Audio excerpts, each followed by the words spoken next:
know anyone who is very funny? What does he or she do that makes you laugh? What is the funniest sight you've ever seen? If you had to try and make someone laugh, what would you do? Hello everyone, I'm Kathleen. Welcome to Journey with Story. Today's episode is an old fairy tale about a poor woodcutter lad who manages to win the hand of a princess by making her laugh. I wonder how he does that. Well, let's see.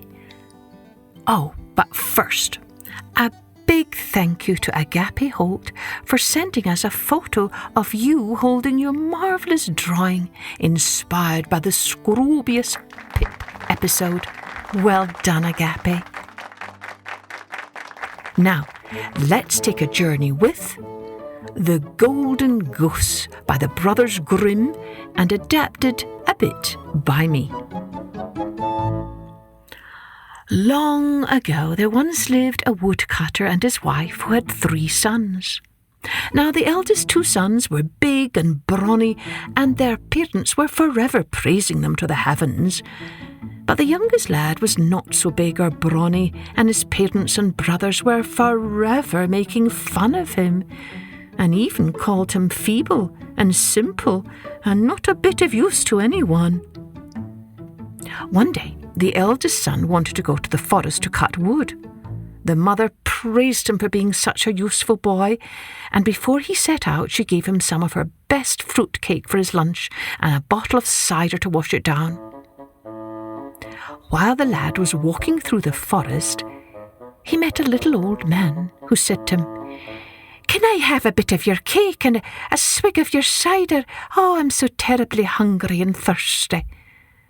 The eldest son replied, "Be off with you, you horrible little man." And so the little man hobbled off into the forest. The next day, the second eldest son went out to the forest to cut wood. Before he set out, his mother praised him for being such a useful boy and gave him an apple pie and a flask of elderberry wine for his lunch. As he was walking through the woods, he came across the same little old man as his brother had. "Ah, please," said the little old man, "can I have a piece of your pie and a sip of your wine? I am ever so thirsty and hungry." "Get away with you," shouted the lad. "Why should I share my food with the likes of you? Go and get a job and buy your own food, why don't you?" And so once more the little old man hobbled off into the woods. On the 3rd day, as the youngest brother set off into the forest to chop wood, his mother and brothers made fun of him. "Ha ha! Who does he think he is? Why, he won't even be able to chop wood for the life of him. Ah, look how scrawny and feeble he is. And he's so foolish and simple, he will probably lose his way before he even finds the forest." But the poor lad paid them no heed as he packed himself a stale loaf, a little lump of old cheese, a flask of water, and set off for the forest. He had not gone far when he met the same little old man as his brothers had. "Oh, I don't suppose you'd share your lunch with me," sighed the little old man. "Oh, why not?" the lad replied. "I don't have much to share, but you're welcome to join me. After all, I would be glad of the company." And so the 2 of them sat down and ate happily together. When they had finished, the little old man whispered, "I am going to tell you a secret, because I can tell you have a good heart and a kind manner about you. There's an oak tree by the river near a very large rock. Chop it down, and you will find among the roots something very fine." The lad thanked the little old man and went off and chopped down that tree. And there among the roots he spied something bright that sparkled in the sunlight.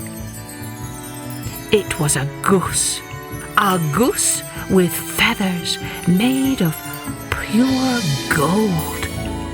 The lad realised that he was in luck, and he thought to himself, "Well, why should I go home now and suffer the insults of my parents and brothers? They will take this valuable bird from me and I shall have nothing." So there and then the lad decided to run away from home and seek his fortune in the world. He put the golden goose under his arm and set out for the town. That night he stayed at a nearby inn, paying for his room with one of the feathers. But it's not every day that someone steps into an inn and pays for a room with a feather made of pure gold. News of this simple lad with a golden goose spread fast. That night, while the lad slept, the innkeeper's 3 daughters poked their heads out from the hallway. Each of them hatched a plan to steal that goose. Later that night, the innkeeper's eldest daughter tiptoed into the lad's room. She reached out to grab the sleeping goose with the golden feathers, but the moment her hand touched the goose, it stuck. Try as she might, she could not remove her hand. "Oh, I may as well fall asleep," she thought. "I just hope that by morning my hand will be free. Then I'll go back to my room before anyone finds out I even came in here." But a little later that same night, the innkeeper's middle daughter slowly opened the door. She too tiptoed into the room, meaning to steal the golden goose. But, much to her surprise, snoring in the corner was her big sister. She tapped her big sister on the shoulder to wake her up.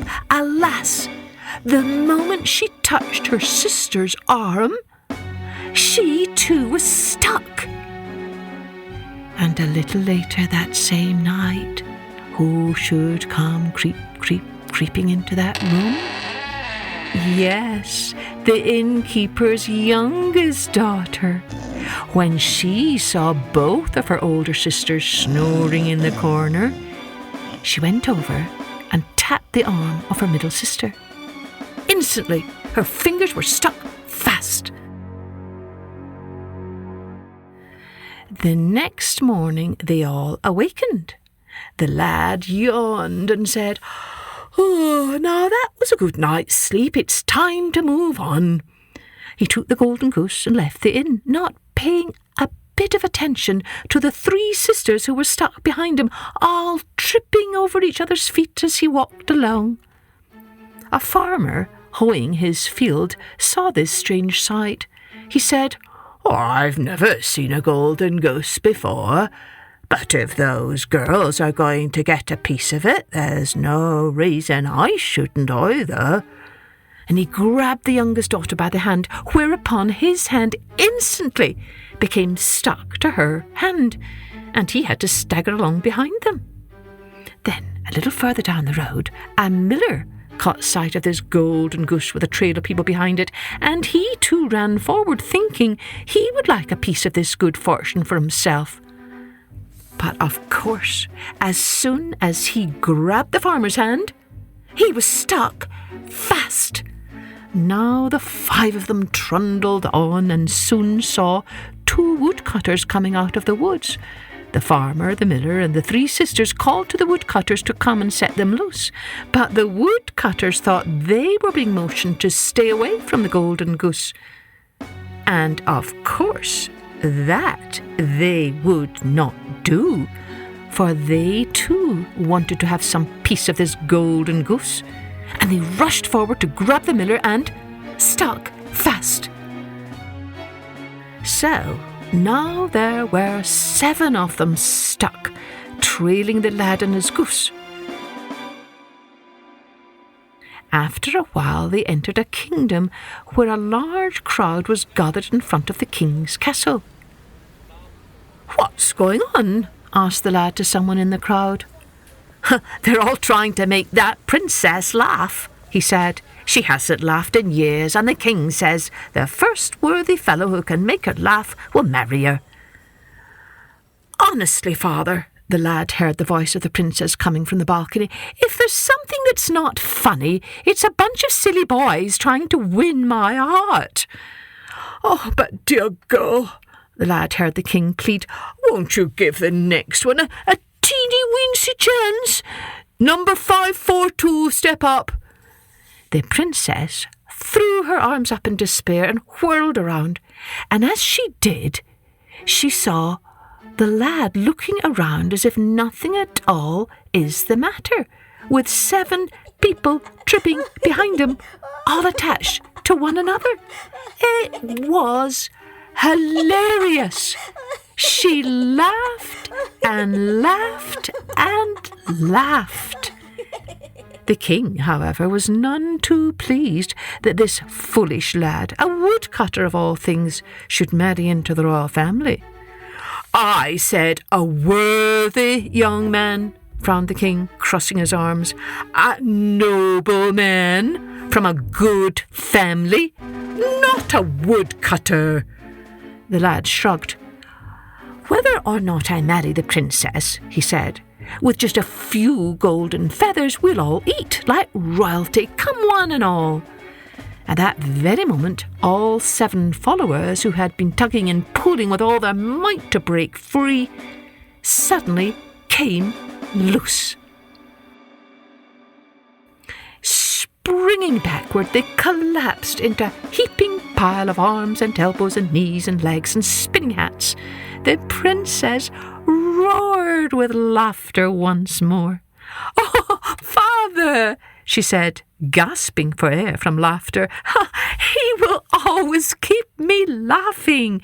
Besides, he's the only fellow who ever offered us anything.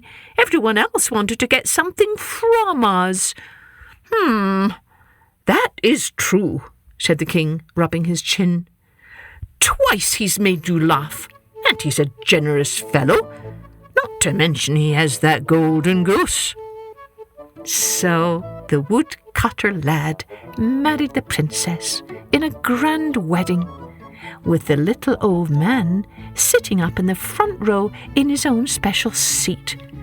And from that day forward, they all lived in great peace and contentment, and every day the sound of laughter rang out from every corner of the palace, from sun-up to sundown.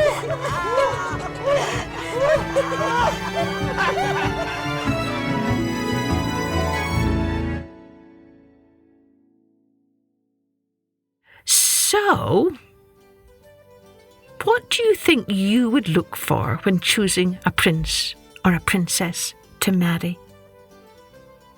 Do you think it's more important to be funny or to be kind? This might make for a very good discussion with your friends and your family. And don't forget to keep sending us your drawings and your messages and writing those reviews for us. Cheerio then. Join me next time for Journey with Story.